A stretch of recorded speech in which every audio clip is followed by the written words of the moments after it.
Halo guys, Assalamualaikum warahmatullahi wabarakatuh. Perkenalkan, saya Fauzia lebih dari dengan NIM akhir 409 dari kelompok 7. Nah, di sini saya akan menjelaskan tentang materi CAPM atau Capital Asset Pricing Model dan Beta. Nah, apa sih itu CAPM?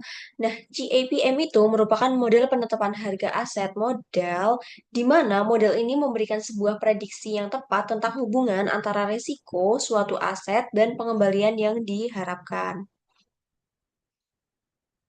Lalu, di sini ada asumsi-asumsi model CAPM.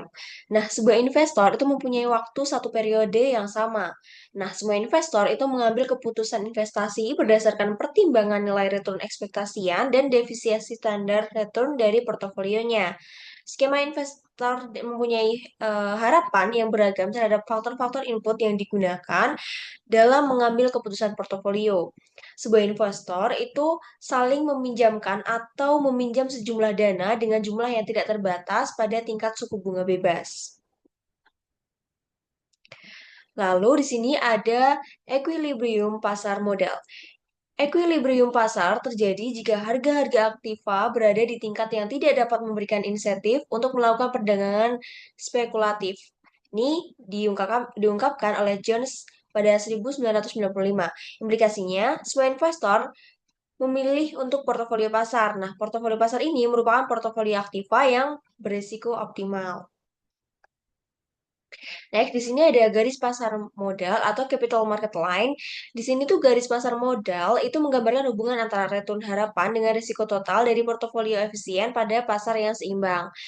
Nah, jika dilihat dari kurva ini, itu efisiensi kontir pada gambar di bawah ini itu dihilangkan dan titik M sebagai portofolio aset berisiko yang optimal diambil. Maka kita akan mendapatkan garis R hingga L yang merupakan garis pasar modal CML atau Capital Market Line. Lalu di sini ada pada itu tadi gambar yang di sebelumnya tadi itu ada kemiringan atau slope CML itu menunjukkan harga pasar resiko atau market price of risk untuk portofolio. Nah, gambar ini ya yang efisien atau harga keseimbangan risiko di pasar. Nah, di sini ada rumus slope CML dapat dihitung dengan RM dikurangi RF dibagi dengan AM, slope CML. Nah, slope CML ini mengidentifikasikan tambahan return yang diisyaratkan pasar untuk setiap 1% kenaikan risiko portofolio. Nah, di sini ada keterangannya dari masing-masing rumus tadi. Nah, di sini dengan rumus tadi itu ada contoh soal di mana dalam kondisi pasar yang seimbang, return yang diharapkan pada portofolio pasar adalah 15% dengan deviasi standar sebesar 20%. Nah, di sini tingkat return bebas risikonya sebesar 18%. Maka slope CML adalah sebesar. Nah, di sini hitungannya yaitu slope CML-nya 0,15% dari portofolio pasar tadi itu dikurangi dengan 0,08 atau 8% dari return bebas risiko dibagi dengan 0,20 dari standar deviasinya sama dengan 0,35. Nah, berdasarkan data historis, adanya resiko akibat perbedaan return aktual dan return harapan bisa menyebabkan slope CML yang negatif gitu. Jadi, slope negatif ini itu terjadi bila tingkat return aktual portofolio pasar lebih kecil dari tingkat keuntungan bebas risiko. Nah, di sini ada garis pasar sekuritas atau SML. Garis pasar sekuritas adalah garis hubungan antara tingkat return harapan dari suatu sekuritas dengan resiko sistematis atau beta. Nah, di sini SML dapat digunakan untuk menilai keuntungan suatu aset individual pada kondisi pasar yang seimbang, sedangkan CML dapat dipakai untuk menilai tingkat return harapan dari suatu portofolio yang efisien pada suatu tingkat risiko tertentu atau SP. Nah, formula untuk mendapatkan ER dari suatu sekuritas menurut model SML adalah sebagai berikut. Dengan rumus I sama dengan RF ditambah dengan beta I dalam kurung IRM dikurangi RF.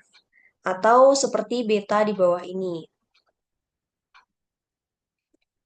Lalu, di sini ada contoh yang dimana sekuritas yang under value atau over value.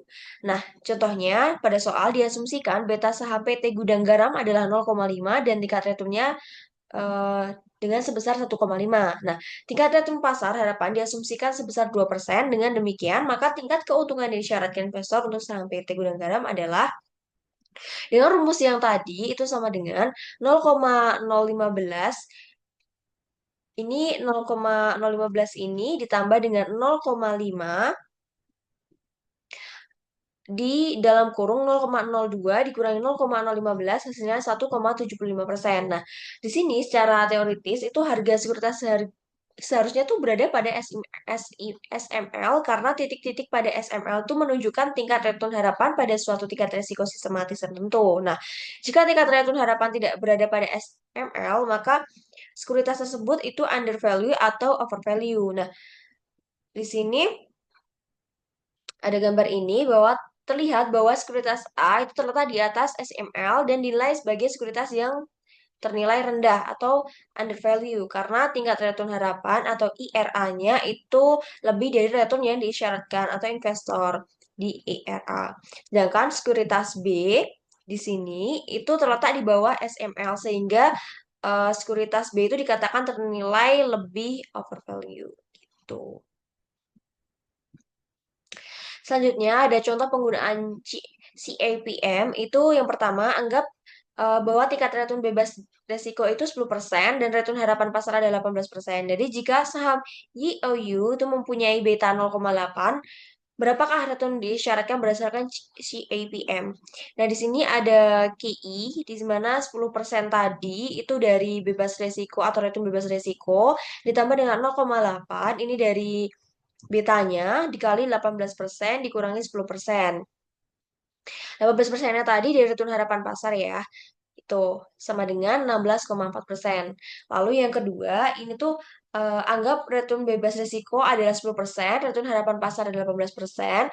Nah, jika saham lainnya yaitu saham GFG mempunyai return diisyaratkan 20%, maka berapakah betanya? Nah, di sini untuk mencari betanya itu ada 20% itu dari GFG return tadi karena tadi syaratnya ya 20%, jadi tulisnya 20% sama dengan 10%. Ini dari return bebas resiko ditambah beta I dikali dengan 18% dikurangi dengan 10%.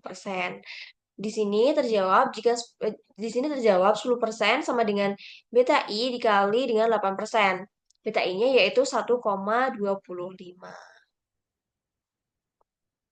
Lalu di sini ada estimasi untuk betanya, yaitu untuk mengestimasikan besarnya koefisien beta itu digunakan dengan market model berikut. Nah, di sini ada rumusnya. Ini ada rumus dan ada keterangannya di mana eh, RI itu adalah return sekuritas I. Jadi di sini tuh untuk mengukur return sekuritas I. RM-nya itu return indeks pasar. Terus ini ada intercept di sini.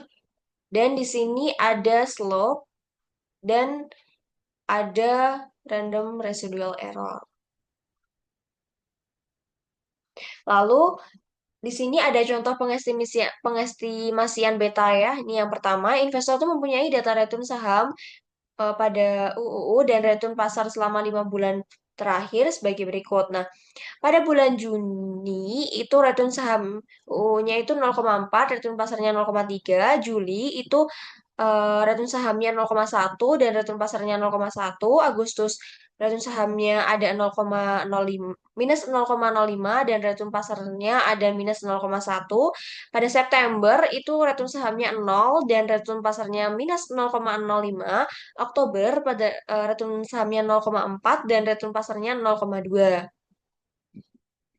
Nah, di sini tabel berikut ini digunakan untuk mempermudah perhitungan ya di sini. Ini hanya untuk mempermudah perhitungan aja sih. Nah, Di sini berdasarkan tabel yang ada di atas tadi, itu dapat dibuat bahwa rata-rata return saham UU tadi 0,85 dibagi dengan 5 sama dengan 0,17 dan di sini ada varians return saham itu 188 dibagi dengan 4 yaitu 0,047 dan di sini ada deviasi standar return saham, di sini ada 0,047 sama dengan ini akar ya, akar 0,047 itu sama dengan 0,216795. Nah, di sini ada terdapat rata-rata return pasar di mana 0,45 dibagi dengan 5 yaitu 0,15 dan varians return pasarnya 0,112 dibagi dengan 4 sama dengan 0,028. Ada deviasi standar return sahamnya yaitu akar dari 0,028 itu sama dengan 0,167332. Nah, covariance-nya itu ada 0,1385 dibagi dengan 4 yaitu 0,034625 gitu.